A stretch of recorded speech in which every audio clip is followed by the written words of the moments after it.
em um laboratório. Uma frase que resume o que a gente enfrenta é que nós cientistas são muito guerreiros e produzem ciência em uma situação completamente Ambiente adversa. esfumaçado, uma pinça segura, Na verdade, tubo nós laranja. temos uma cultura de desvalorização do trabalho e da pesquisa Uma mulher no Brasil. segura um tubo de ensaio.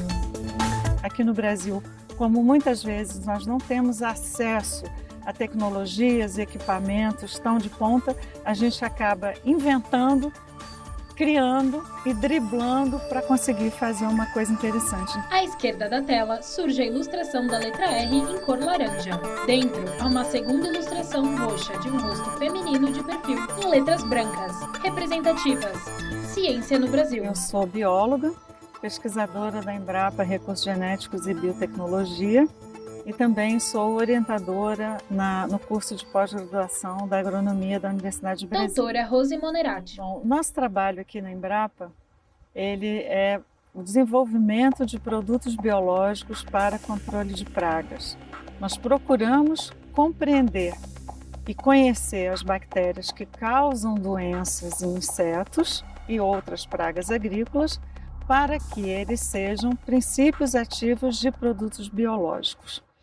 A grande vantagem na utilização desse tipo de produto é que eles são extremamente específicos para controlar aquelas pragas e também eles são seguros à saúde dos outros animais e também seguro ao meio ambiente. Portas de um elevador se abrem e de dentro saem duas mulheres Eu venho da adultas. periferia de São Paulo, a gente mora em uma ocupação na zona sul da cidade e a primeira grande oportunidade que eu tive, não só na educação, mas para além daquele horizonte da periferia, veio com a Olimpíada Brasileira de Matemática de Escolas Públicas, que eu considero ser a política pública das mais exitosas que a gente tem no nosso Brasil, porque ela incentiva milhões de alunos, literalmente, a olharem para a matemática e depois para ciências de um jeito diferente. Deputada Tabata Amaral, São Paulo. Eu ganhei uma bolsa em uma escola particular e foi na escola particular, que fica a 1h30 da minha casa mais ou menos, que eu tive contato com as Olimpíadas do Conhecimento.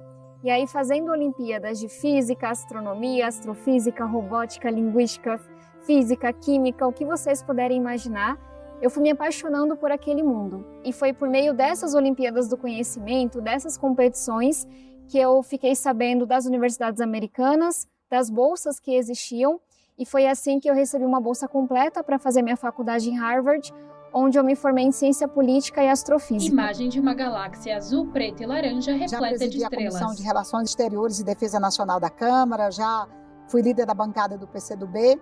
Hoje continuo sendo membro da Comissão de Relações Exteriores e da Comissão de Ciência e Tecnologia. Deputada Perpétua Almeida, Acre. Você tem pouco investimento nesta área. Por exemplo, eu que gosto de debater a área de defesa, por exemplo, nós só vamos ser grandes e crescer nesta área quando houver muito investimento nela. É melhor ter investimento de pesquisa na área de defesa aqui do que você comprar produtos prontos, porque produtos prontos não gera tecnologias aqui, não gera inovação. E aí o Brasil, aos poucos, vai perdendo muitos cérebros. Escrito em letras brancas. Segundo a Receita Federal, o número de cientistas brasileiros no exterior cresceu de 8.170 em 2011 para 23.271 em 2018. Pesquisas Em 2019, mostram que nos últimos mais de 20 anos nós mil estamos outros tendo uma cientistas evasão de saíram cientistas definitivamente do que país. estão se Fonte, mudando do Brasil BBC. para outros países. Eu acho que na medida que nós começarmos a abrir mais oportunidades dentro do Brasil para esses cientistas poderem trabalhar aqui, a tendência é que isso diminua. E como é que eu acho que essas coisas podem acontecer? A gente incentivando a pesquisa em instituições privadas. O setor público, ela não tem mais condição, a gente tem visto que os concursos para as universidades e para as empresas de pesquisa têm sido cada vez menos frequentes. Então, uma das alternativas seria incentivar a pesquisa em instituições particulares, instituições privadas. E a grande vantagem disso é que essas próprias instituições poderiam estar gerando os seus ativos, os seus conhecimentos coisas inovadoras e colocando isso prontamente no mercado. Em 2018, o Brasil ocupou a 11ª posição no ranking de produção científica mundial, mas apenas a 64ª posição em inovação tecnológica. Que se desenvolveu Fonte economicamente FAPESP e EBC. que hoje produz pesquisa de ponta, que fez isso sem recursos públicos. Então vamos pegar como exemplo o país que é considerado o mais capitalista do mundo, que é os Estados Unidos. Todos os anos o Congresso americano coloca toneladas de dólares, uma quantidade enorme de recurso, em universidades públicas, em universidades privadas, na própria NASA, para incentivar essa geração de conhecimento. Se a gente depender apenas daquilo que é rentável no curto prazo para as empresas, a gente vai ficar refém de inovações que são muito incrementais, que é você melhorar o design de uma roda, que é você aumentar a velocidade, tem todo o valor do mundo e que a gente precisa sim buscar. Mas inovações de fato disruptivas, como foi o laser, como são aquelas que permitem que a gente coloque o homem na Lua, essas inovações levam décadas de pesquisa, levam décadas de conhecimento. Então a gente não pode esquecer do papel que o investimento público tem. De você investir numa pesquisa que não é óbvia no começo, porque você vai ter que errar e acertar muito, mas que lá na frente pode de fato nos fazer dar um grande salto como sociedade. Então sim, as empresas, o setor privado têm um papel a desempenhar, mas eu não consigo pensar nesse desenvolvimento, não incremental, mas de fato, de você trazer uma disrupção sem investimento público. Em preto e branco, 2 astronautas mexem em uma grande máquina de metal. Para poder garantir os recursos do CNPq, do financiamento das bolsas de estudos, porque em plena pandemia, pesquisadores, alunos, médicos que estavam dentro dos laboratórios, dentro das universidades, estavam trabalhando de manhã, de tarde e à noite, sem receber as suas bolsas, porque as bolsas foram cortadas. Os investimentos em ciência no Brasil pelas 3 principais agências de fomento caíram de 13,97 bilhões em 2015 para 5 bilhões em 2020, em valores ajustados pelo IPCA, fonte Agência Harvard, Senado. no MIT e também na USP. E também universidades brasileiras que são de ponta, que são reconhecidas lá fora. Mas quando você compara os dois laboratórios, sequer há competição. Eu conheço pesquisadores que têm que juntar recurso para comprar um Becker do próprio bolso. Enquanto lá fora você tem milhões e milhões de dólares para fazer pesquisa de ponta, para ter os melhores instrumentos. Então a gente tem o capital humano necessário, a gente tem o talento aqui. Mas quando nossos cientistas não têm sua bolsa de pesquisa atualizada pela inflação, como acontece hoje, são completamente desincentivados, inclusive por lideranças políticas, e chegam em um laboratório e têm que pegar dinheiro do bolso para comprar um instrumento simples, como é que você compete desse jeito? Uma das dificuldades que nós temos, Doutora Rose Monerá, nas pesquisas, é muitas vezes o tempo que a gente leva para receber insumos. Então hoje nós estamos falando aí de insumos que chegam da China, e a China é um dos maiores fornecedores de insumos para trabalhos em pesquisa. Então muitas vezes a gente chega a levar 6 meses para receber um determinado produto que em outros países está disponível muito rapidamente. Muita coisa já foi feita, tem programas de importação mais facilitada, mas ainda é um grande gargalo que a gente tem na nossa pesquisa. E também a questão dos equipamentos, a falta de manutenção, a falta de pessoas habilitadas para fazer a manutenção desses equipamentos, né? Rose é uma mulher adulta. Atrás, a gente comprou um equipamento, de cabelos o loiros. equipamento quebrou na hora de ser instalado, ele levou 8 meses para ser reparado, a peça para chegar e o técnico poder vir montar. Então são algumas das limitações que nós temos. Em compensação, isso acaba nos tornando muito inovadores. A gente acaba dando um jeito e tentando um plano B para poder resolver essa falta de equipamentos e falta de reagentes. Em 2020, a Coreia do Sul investiu 4,3% do PIB em pesquisa científica. Os Estados Unidos, 2,7%. O Brasil, apenas 1,3%. Fonte, Agência pessoas Senado. Que prezam pela austeridade fiscal, que prezam pelo desenvolvimento econômico, mas que parecem ter faltado a essa aula que eu tive na minha aula de economia, que mostra que investimento em ciência, investimento em educação, contribui para a produtividade, contribui para o desenvolvimento econômico do nosso país. Então, eu não entendo como um corte na área de pesquisa vai nos ajudar no desenvolvimento, vai nos prejudicar absurdamente. Então, Deputada não é uma Tabata solução Amaral, do dia São para a Paulo. noite, mas passa por isso, por a gente educar uma sociedade para valorizar a ciência, por a gente dar chances reais a jovens que estão nas periferias, que poderiam ser o nosso próximo Einstein, a nossa próxima Marie Curie. Você imagina agora, durante a pandemia, que a grande maioria dos estudantes brasileiros não tiveram acesso à internet para poder estudar. Deputada Então você Perpétua cria Almeida, desníveis. Acre. Parte da população estuda porque tem internet e você tem uma parte da população que não estuda porque não tem acesso à internet. Então isso é um descaso com a educação. Como é que você valoriza algo que você não conhece, que nunca esteve na sua realidade? Então acho que isso parte de uma sociedade que não teve a oportunidade de estudar. E a geração dos meus pais, e meu pai sequer terminou o ensino fundamental, lutou para que nós tivéssemos escolas. E a gente luta hoje para que essas escolas tenham qualidade. Então, acho que isso explica parte do problema.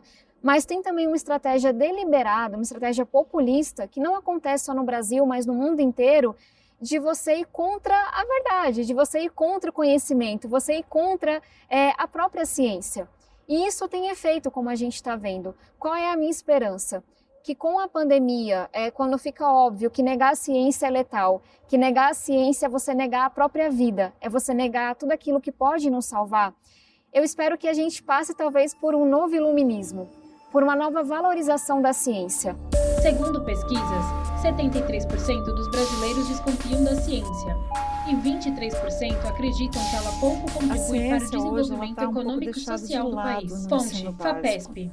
E muitas vezes a gente recebe grupos de crianças aqui na Embrapa e a gente sente que tem uma distância muito grande entre aquela criança e a gente. Do ponto de vista assim, a ciência é uma coisa longe, o pesquisador é um nerd que só fica estudando e, na verdade, eu acho que o que a gente precisava era mostrar que a ciência está aí para qualquer pessoa acessar. Então é muito bacana, por outro lado, quando a gente participa de feiras em escolas, que as crianças chegam, têm curiosidades e se inspiram nos cientistas para a sua própria vida. Em um laboratório, 2 adolescentes mexem em uma máquina prateada. Muitas vezes, quando a gente vai em alguma feira, principalmente lidando com o público, principalmente as crianças olham para a gente, puxa, mas você é mulher, você faz isso tudo? E a gente explica, né, que isso é uma coisa que é acessível tanto ao homem quanto à mulher. Mas eu creio que ainda existe a imagem de que os homens são mais presentes na ciência do que a mulher, mas não é assim. As mulheres estão em igualdade com relação aos homens. Em 2017, 54% dos títulos de doutorado no Brasil foram obtidos por pesquisadores. Entretanto, em 2018, 518 titulares da Academia Brasileira de Ciências, só 69 eram mulheres. Fonte, sobre o que FAPESP. era o machismo e o que eu enfrentaria como mulher em qualquer ambiente, justamente quando eu comecei a competir nas Olimpíadas do Conhecimento. Com 14, 15 anos de idade, eu comecei a ouvir as primeiras piadinhas, os primeiros comentários sobre eu não dever estar ali. Eu comecei a ser a única mulher na sala, mesmo muito nova. Eu comecei a ser questionada mais do que os meus colegas. E tão nova, talvez não com o entendimento que eu tenho hoje, mas eu fui entendendo que eu tinha que me provar constantemente. Que eu tinha que provar que eu era boa naquilo, mesmo sendo menina, e que eu era feminina, mesmo sendo boa naquilo. E é muita coisa, né, para você provar quando você é adolescente, as coisas já são tão complexas. Eu me lembro que eu li um texto que dizia que essa seria a década das mulheres na ciência. Infelizmente veio a pandemia. E o que está acontecendo com as mulheres?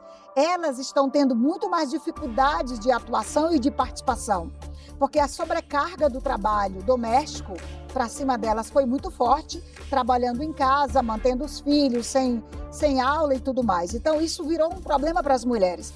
É tanto que um grupo de mulheres se organizou, Acre. E eles criaram aí um movimento Ela é uma mulher adulta, de pele negra e cabelos em castanhos. defesa da ciência ou pela atuação na ciência, para que houvesse mais publicação de artigos e trabalho das mulheres durante essa pandemia, para poder cobrir um pouco essa dificuldade que elas estão tendo de dar conta da pesquisa, do estudo e também do dia a dia do trabalho de casa, que acaba sobrando para as mulheres. Doutora O Rose CNPq Monerá, até tinha pesquisadora na da página Embrapa, deles recursos grupo genéticos de mulheres na e ciência. biotecnologia. E aqui na Embrapa a gente tem a doutora Joana Doberheim, que foi um grande exemplo, né, de uma mulher na ciência.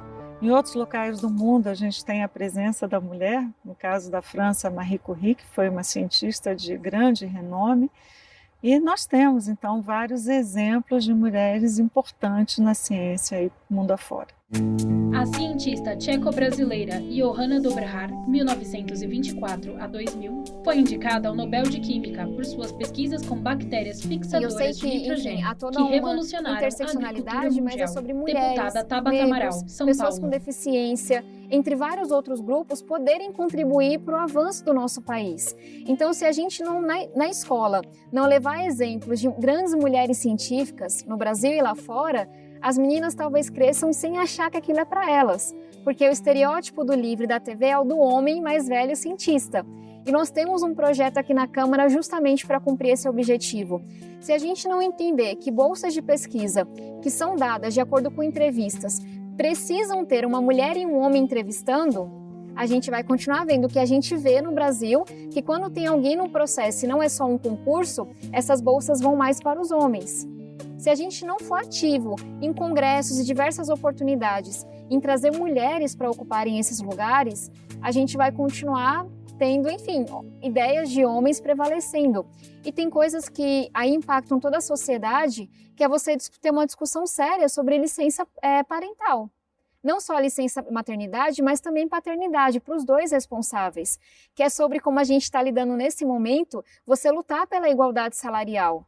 Você lutar contra a violência, você lutar contra o assédio, porque são vários fatores que vão se somando para excluir as mulheres de qualquer espaço de poder, seja na academia, seja na ciência, seja na política. Quando você vai apresentar um trabalho no exterior e você é mulher e vem de um país em desenvolvimento, as pessoas não te dão a credibilidade de uma outra pessoa que vem de um outro país e que é um homem.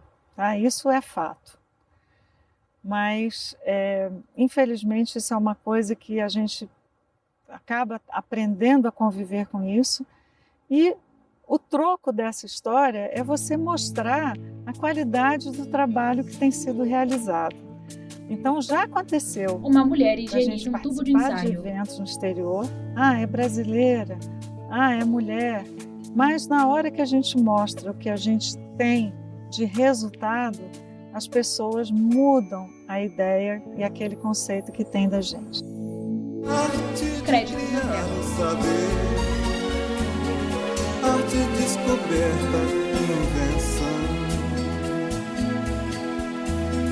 Teoria em grego quer dizer o ser em contemplação.